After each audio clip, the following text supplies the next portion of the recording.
Dengarlah pujian dari hatiku,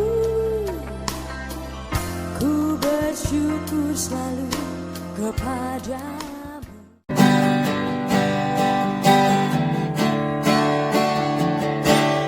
Ku tahu hidupku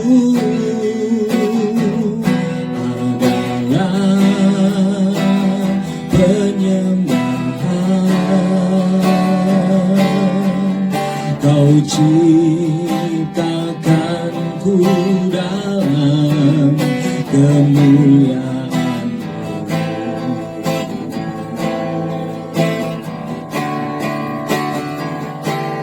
Ku tahu hidupku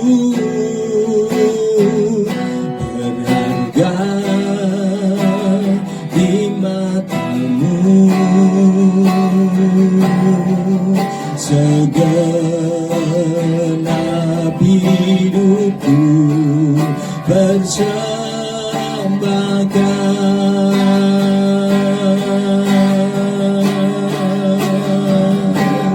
Ku tahu hidupku adalah penyembahan. Kau ciptakanku dalam kemuliaan.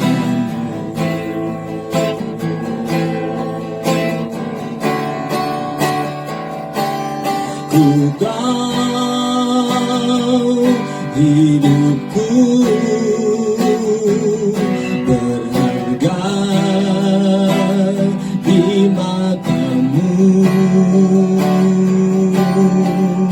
Segenap hidupku persembahkan.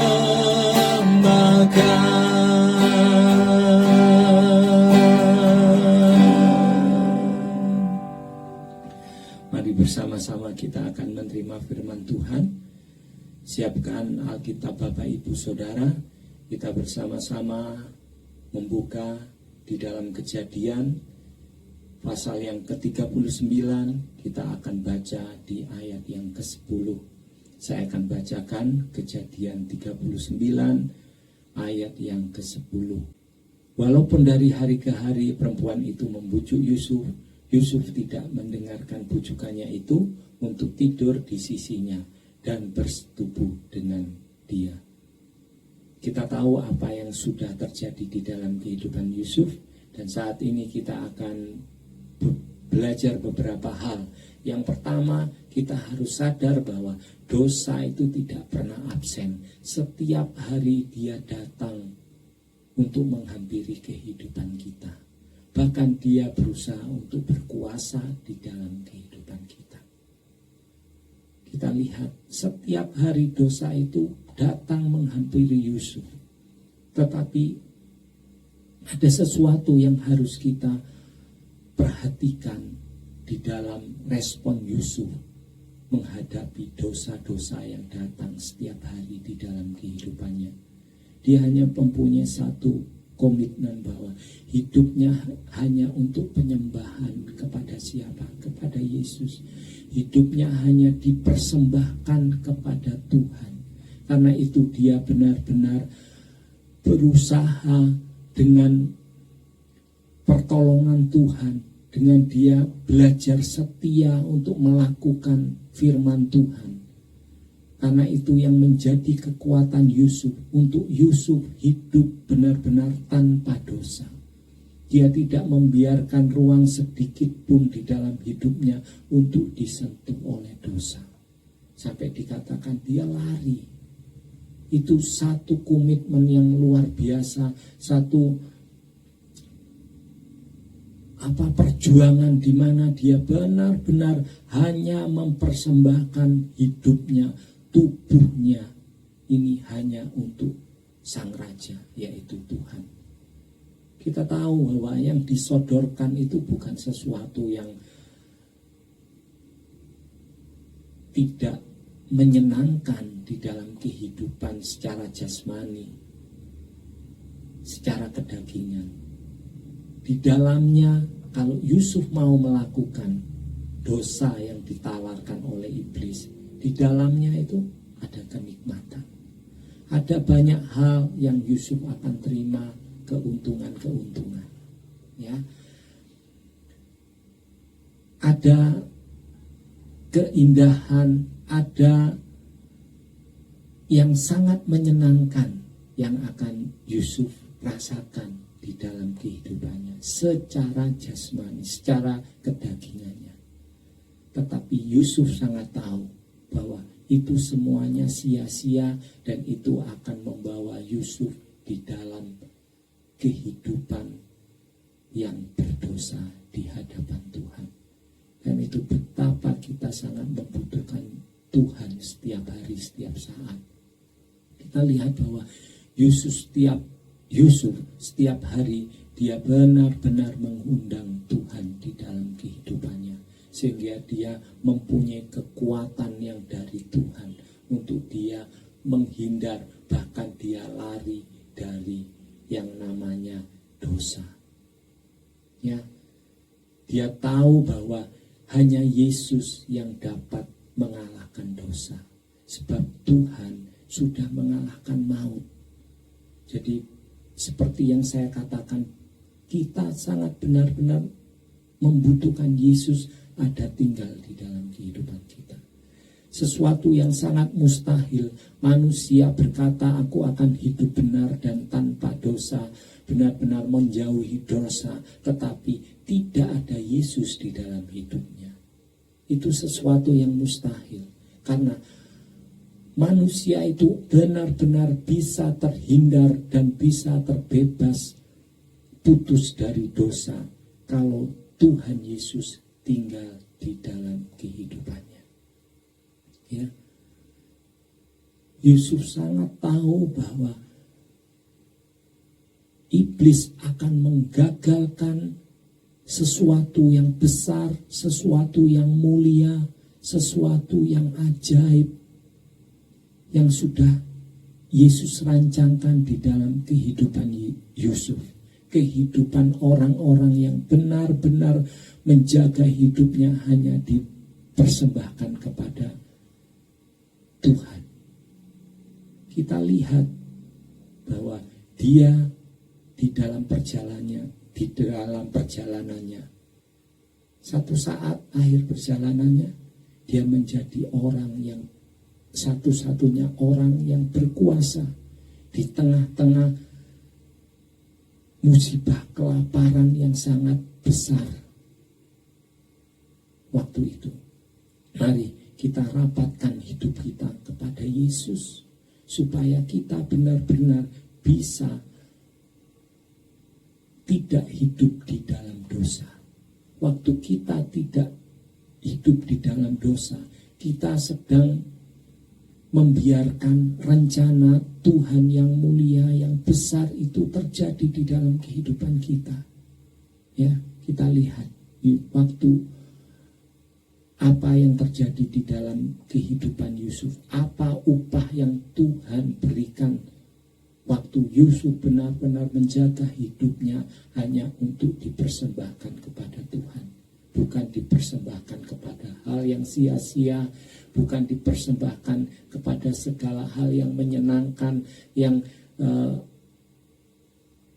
mungkin indah, yang menguntungkan secara jasmani. Tetapi dia selalu memandang kerajaan surga itu lebih dari segala-galanya. Yusuf dipelihara di waktu-waktu yang sulit.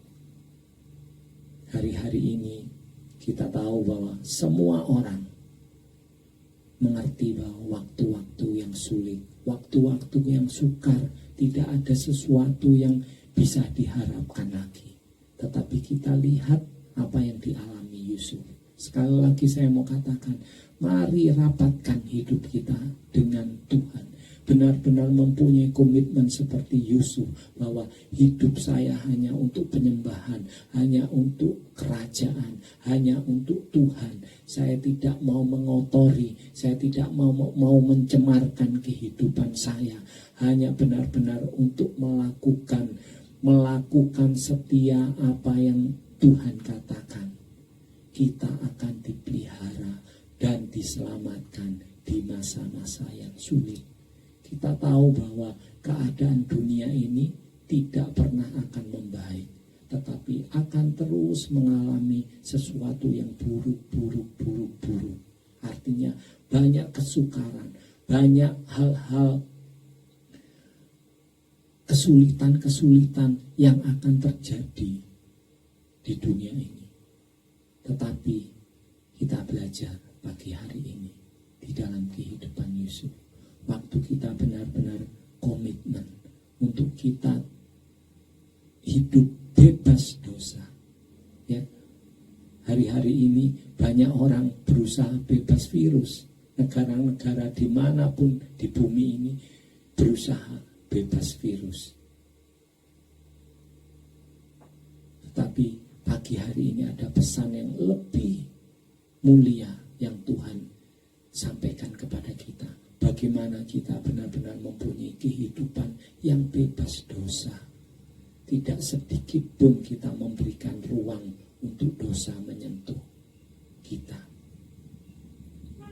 Sekali lagi, biarlah kita melakukan semuanya itu, sebab Tuhan akan menyelamatkan, memelihara kita di waktu-waktu yang sulit.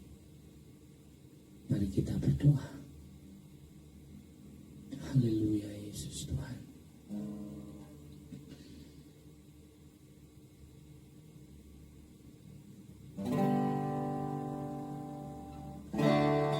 Ku tahu hidupku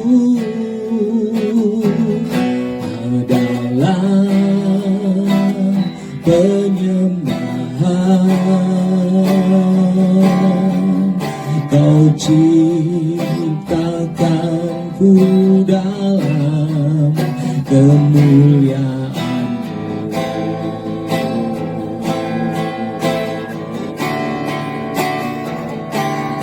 Ku tahu hidupku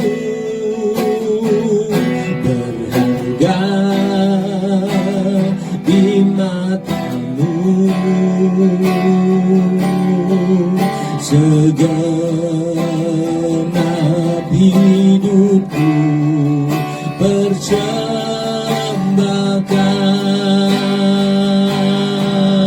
Segenap hidupku persembahkan.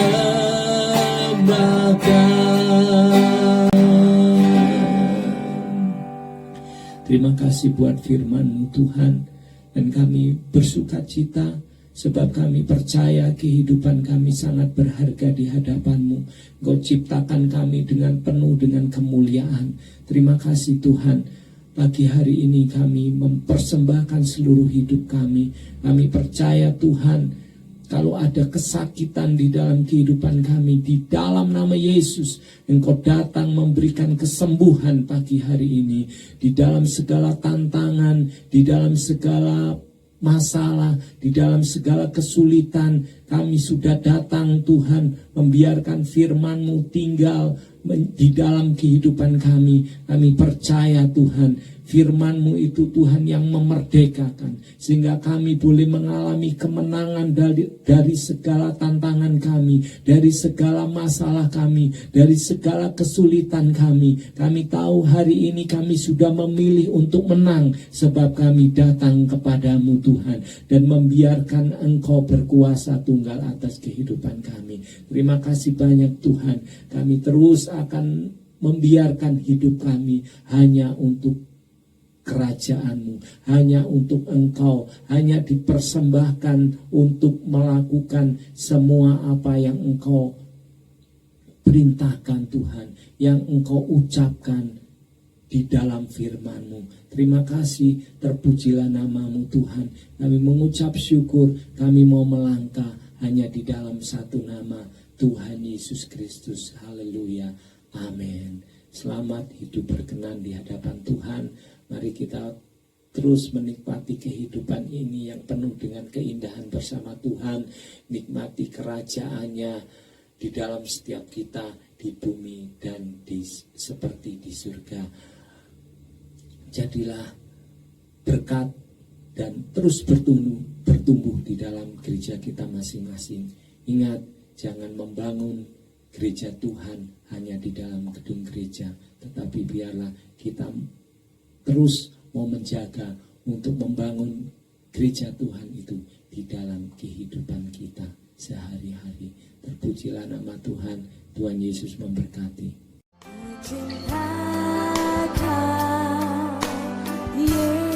Yesus, ku cinta